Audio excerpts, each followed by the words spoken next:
या तो फिर शिव पुराण गलत है या फिर आप गलत हैं।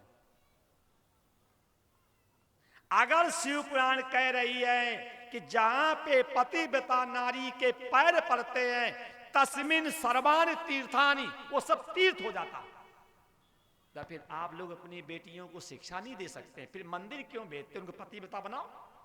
जहां रखेगी पैर वहीं मंदिर बन जाएगा, जहां रखेगी पैर वहीं बन जाएगा प्रयाग, जहां रखेगी पैर वहीं बन जाएगा काशी। अब पतिव्रता नारियों की महिमा तो आपने देखी होगी। जिस समय लक्ष्मण जी ने मेघनाथ को मारा है, धड़ लंका के गेट पे गिरा है, सिर राम जी के सामने गिरा है, हाथ शिलोचना के आंगन में गिरा है।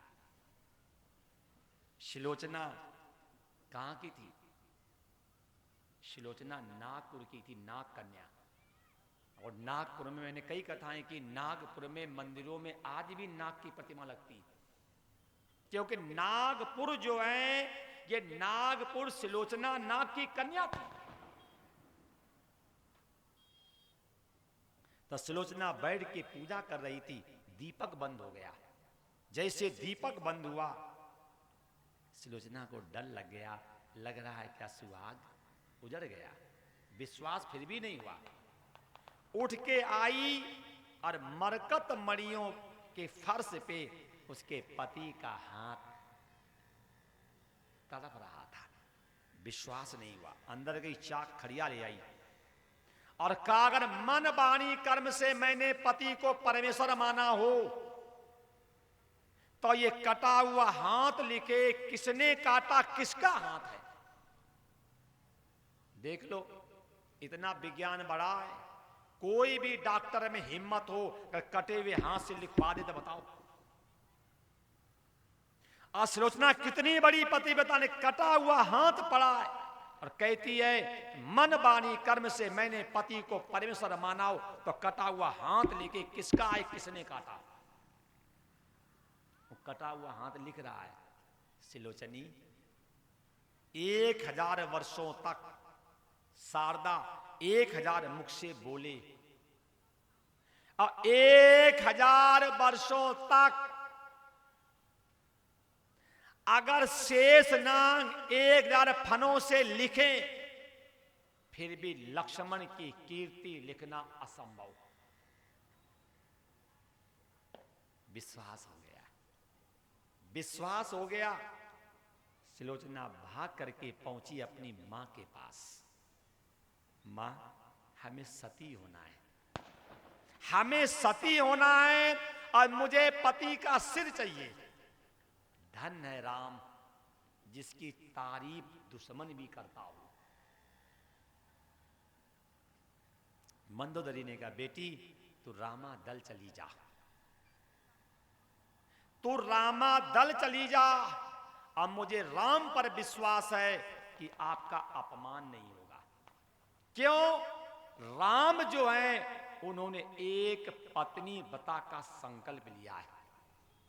लक्ष्मण जो है वो बैरागी है, हनुमान जो है ब्रह्मचारी है, विभीषण जो है आपका ससुर है, सुग्रीव जो है आपके पिता के मित्र का भाई है, अंगद जो है वो मेरी बहन का पुत्र है। जा बेटी, आप जाइए और रामा दल में आपको सम्मान मिलेगा।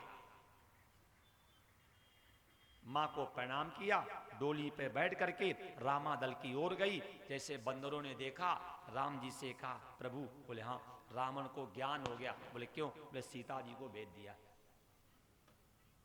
रावण को ज्ञान हो गया, सीता जी को भेज दिया। राम जी ने देखा डोली तो गर्दन नीचे कर ली। क्यों? जवाब नहीं है। डोली रखी गई, पर्दे खोले गए, अंदर से नाग कन्या निकली शिलोचना। शिलोचना ने भगवान राम को दूर से प्रणाम किया है। अब फिर भी मेरी माताएं बाबाओं को चपक के प्रणाम करती हैं। शिलोचना ने भगवान राम को दूर से प्रणाम किया है। और कहा, प्रभु मेरे पति के कटे हुए हाथ ने सब कुछ लिख दिया। बंदर हंसने लगे, कहीं कटा हुआ हाथ भी लिखता है? सुलोचना बोली, मैं पतिव्रता नारी हूं, मैं पतिव्रता नारी हूं, मैं चाहूं तो कटा हुआ सिर हंसा दूं। बंदरों ने कहा, अगर कटा हुआ सिर हंसा दो तो आजीवन मैं तुम्हारा नाम नहीं बोलूंगा, नाम नहीं बोलूंगा। सुलोचना ने हाथ जोड़े और सूर्य भगवान की ओर देखा। मन वाणी कर्म से अगर स्वप्न में भी हमने किसी पुरुष का स्पर्श न किया हो तो कटा हुआ सिर हंसे। कह रही कि मन वाणी कर्म से अगर स्वप्न में भी अगर हमने किसी पुरुष का स्पर्श न किया हो तो कटा हुआ सिर हंसे। और जैसे कटा हुआ सिर हा हा हा हा करके हंसा है, बंदरों के हाथ जुड़ गए, सिर नीचा हो गया, सिर नीचा हो गया। राम को जवाब नहीं आया। सुलोचना ने राम से प्रश्न किया, उत्तर दो, मैं क्यों हार गई? सुलोचना ने भगवान राम से कहा है कि अज्ञानी व्यक्ति कहेंगे कि लक्ष्मण और मेघनाथ का युद्ध हुआ है,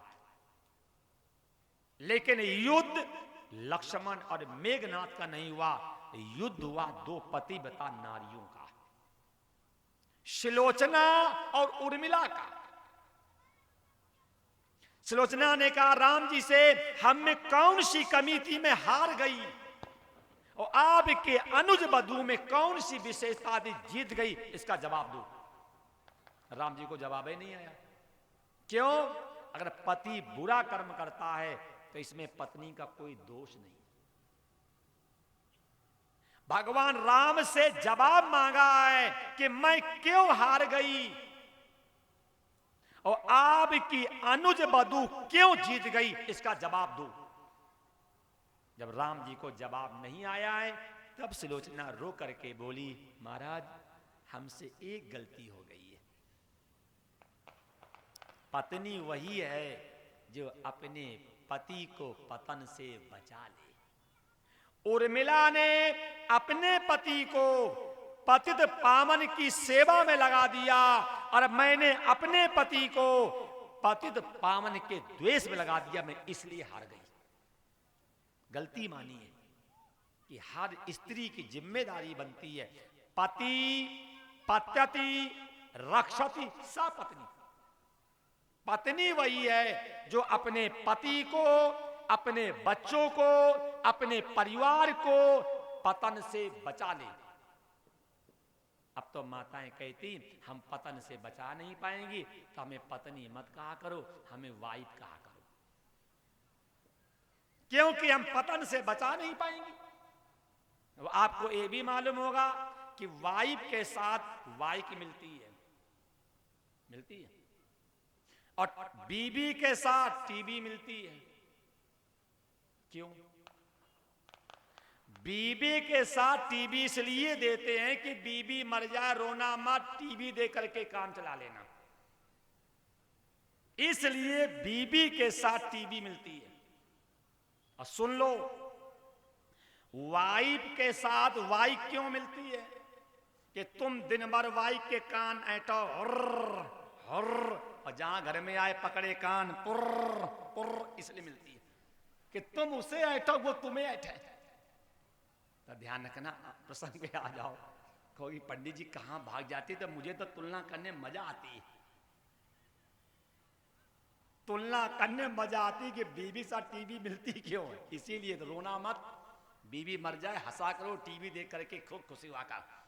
क्यों? तोहफा तो